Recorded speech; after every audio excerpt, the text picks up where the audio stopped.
자, 아마 이 내용은요, 이게 무슨 말이야? 이러실 수 있어요. 자, 무슨 내용을 다룰 거냐면, 구약 성경을 보다 보면 이런 내용을 만날 때가 있어요.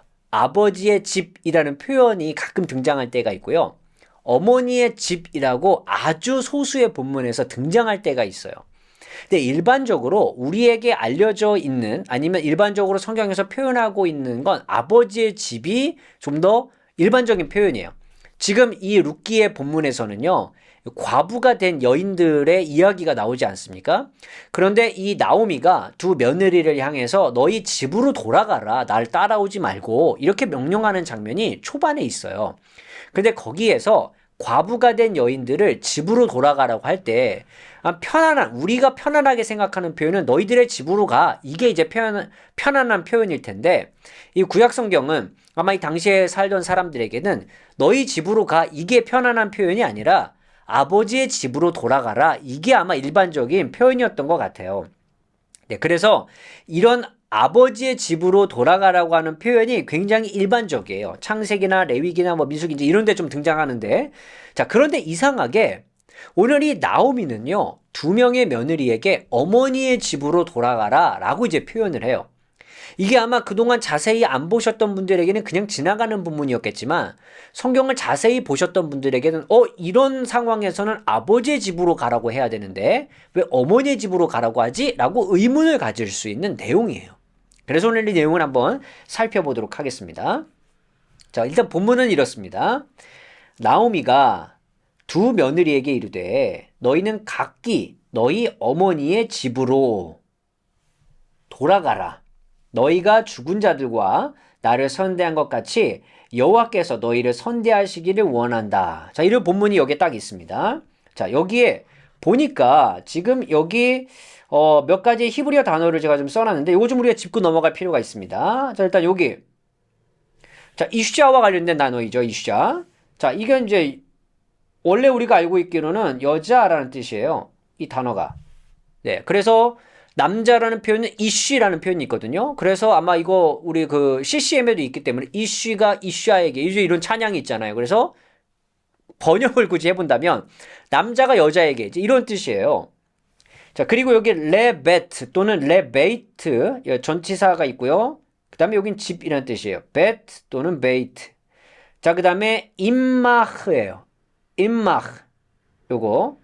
자, 여기 뒤에 있는 아흐, 요게 3인칭 여성 단수이고요. 앞에 있는 요게 어머니라는 뜻이에요. 엄마라고 해도 되고요. 자, 근데 요 단어가 자, 여자라는 뜻도 있지만 요게 또 다른 뜻도 있어요. 그게 뭐냐면 이게 상호 개념을 가질 수 있다는 겁니다. 상호 개념. 자, 요거 히브리어 번역할 때 굉장히 중요한 의미인데요. 상호 개념이란 뜻이 뭐냐면 각각이란 뜻으로 쓰일 수 있다는 겁니다. 각각.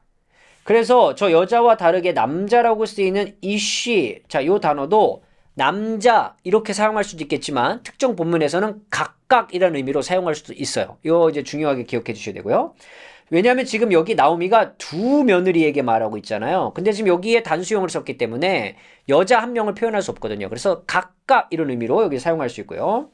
그 다음에 여기 레베이트의 전치사 레.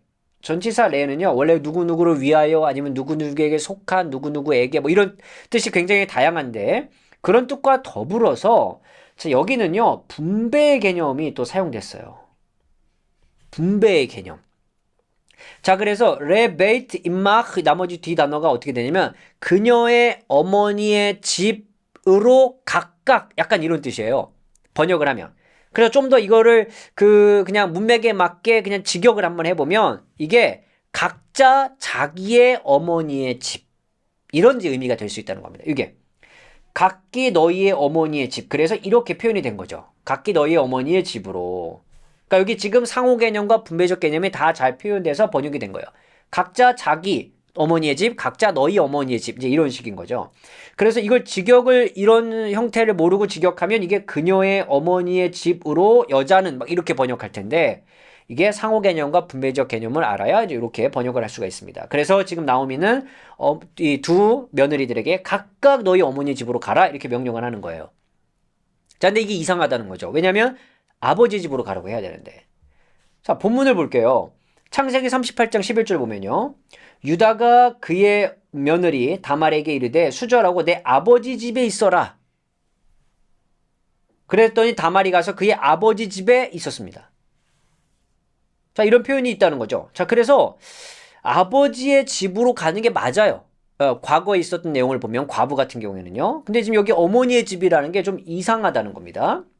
자, 레위기 22장 13절을 보면요. 만일 그가 과부가 되든지 이혼을 당하든지 자식이 없이 그의 친정에 돌아와서 지금 여기도 돼 있죠. 이렇게 과부가 되든지 이혼이 되든지 이렇게 돼서 친정으로 돌아왔을 때 지금 번역은 친정이라고 돼 있지만 자, 여기 L 어디로 베트 또는 베이트 집으로 아비하 그녀의 아버지의 집이에요. 그녀의 아버지의 집으로. 자, 그래서 이건 친정이라고 번역했지만 직역하면 그녀의 아버지의 집으로 가는 겁니다. 그러니까 이게 원래는 좀 자연스럽고 일반적인 거예요. 자, 그래서 어머니의 집으로 가라라고 말했던 나오미의 말이 이상하니까 학자들이 이 의미가 무엇일까에 대해서 여러 좀 의견을 제시했습니다. 어떤 의견을 제시냐면 첫 번째, 혈통, 가계, 재산 등이 남성 중심으로 움직였다는 표현은 아버지의 집으로 표현할 수 있다. 그러나 한편으로 지배적이진 않아도 여성의 역할이 가정 내부에서 강할 수도 있었다는 것을 어머니의 집이라는 용어를 통해 추측할 수 있다라는 거예요. 그러니까 이게 밖에서 일어나는 일들, 이런 일들을 좀 통해서 본다면 아버지의 집으로 가라 이렇게 표현하는 게 맞겠지만 사실 집안에 딱 들어오면 집안에 들어가면 어머니의 권위가 생각보다 강했을 수 있기 때문에 그 집안에서의 어머니의 권위를 좀 더 강화시켜주기 위해서 룻기가 나오미를 통해서 이런 표현을 썼다라는 거예요. 근데 만약 그렇다면 이와 비슷한 다른 상황에서도 그렇게 표현을 해야 되는데 이 상황에서만 어머니의 역할이 아니면 뭐 권위가 좀 있었기 때문에 이렇게 표현했다라고 표현하기는 조금 좀 뭔가 설득력이 좀 떨어질 수 있겠죠. 근데 두 번째부터는 좀 그럴 수 있겠다라는 생각이 좀 들어요. 두 번째는요. 두 며느리가 아버지가 없었기 때문에 어머니의 집으로 가라라고 말했다는 거예요. 일리가 있는 말이에요. 왜냐면 이제 시어머니니까 알았겠죠. 집안의 사정에 대해서. 근데 아버지가 없으니까 아버지의 집으로 가라 그러면 말이 안 되잖아요. 그래서 어머니의 집으로 가라. 굉장히 합리적인 의견입니다. 그죠? 세 번째는요. 모성애를 강조하기 위해서다. 모성애. 네, 그래서 모성애가 이 어머니 집이라는 단어를 통해서 표현했다. 뭐 그럴 수 있겠지만 조금 설득력이 떨어지긴 하지만 그래도 그럴 수도 있겠다라고 생각해 볼 수 있는 의견이긴 하고요. 네 번째, 모압이 모계 사회였기 때문이다. 이것도 일리가 있는 말이긴 하죠. 이건 좀 더 연구가 필요하겠지만 이스라엘은 남성 중심으로 움직였을 가능성이 있지만 모압이라는 이 나라는 이곳은 모계 중심이다. 그래서 아버지의 집이라는 표현이 모압에서는 어머니의 집이라는 표현으로 해야 맞다라고 보는 입장이 또 있어요. 근데 이제 근동 세계에서는 전반적으로 남성의 권위가 훨씬 더 강했기 때문에 또 이렇게 볼 수 있을까? 물론 이제 모압이라는 지역의 연구가 어떻게 됐는지가 또 중요하게 작용을 하겠지만 그럴 가능성도 있습니다. 하지만 이 다섯 번째 의견이 저는 좀 가장 설득력이 있는 것 같아요. 자, 구약성서의 용례에서 보면요. 어머니의 집, 그러니까 창세기 24장 28절이나 아가서에 보면 어머니의 집은요. 결혼과 연관이 좀 있어요. 표현이 됐을 때. 그래서 아마도 이 나오미가 두 며느리에게 어머니의 집으로 가라라고 표현한 것은 그냥 너희 집으로 돌아가라라고 표현한 게 아니라 다시금 거기에 가서 돌아가서 재혼을 하길 원한다. 라는 그런 나오미의 마음이 표현된 것이 아닐까라고 생각해 볼 수 있습니다. 그래서 이후에 나오미가 며느리들에게 야훼의 이름으로 축복을 할 때도 남편의 집에서 안식하는 가정에서의 평안이 있기를 바란다 이런 의미로 축복을 하거든요. 그렇다면 아마도 나오미는 이미 두 며느리들에게 나를 떠나가서 너희들은 이제 재혼을 해서 다시 남편을 얻고 거기에서 평안을 누리는 삶을 살아라 라고 하는 이 어떤 마음이 표현된 그런 단어가 바로 이 어머니의 집일 수 있겠다라고 생각을 해볼 수 있을 것 같아요. 물론 이외에도 다양한 의견이 있겠지만 저는 이 다섯 번째 의견이 가장 좀 설득력이 있지 않을까 이렇게 좀 생각을 해보았습니다. 그래서 이 다섯 번째 의견을 놓고 봤을 때 그래야 조금 더 이제 이 앞부분에서 나오미와 그다음에 며느리들과의 대화 그리고 이 며느리들을 향해서 갖고 있는 어머니의 어떤 마음, 시어머니의 마음 이것이 잘 표현된 것이 아닌가 싶어요. 그래서 나오미가 또 입맞춤을 통해서 이제 두 며느리와 헤어질 때도 분명히 나를 부양하고 의무해야 부양해야 할 의무로부터 자유를 준 것. 바로 이제 이것도 이제 입맞춤과 인사의 표시가 될 수 있다라고 볼 수 있거든요.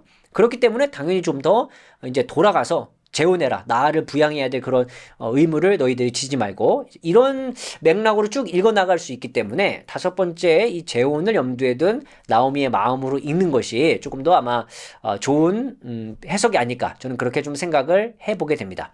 혹시 여러분은 이 본문을 어떻게 읽으셨는지 또 어머니의 집이라는 표현을 읽으셨을 때 어떻게 좀 더 해결을 해 나가셨는지 또 여러분의 의견을 주시면 함께 배우도록 하겠습니다. 오늘의 컨텐츠가 도움이 되셨다면 유튜브 멤버십이나 네이버 프리미엄 컨텐츠 오늘의 구약 공부를 구독하신다면 구약을 더 깊이 배우실 수 있습니다.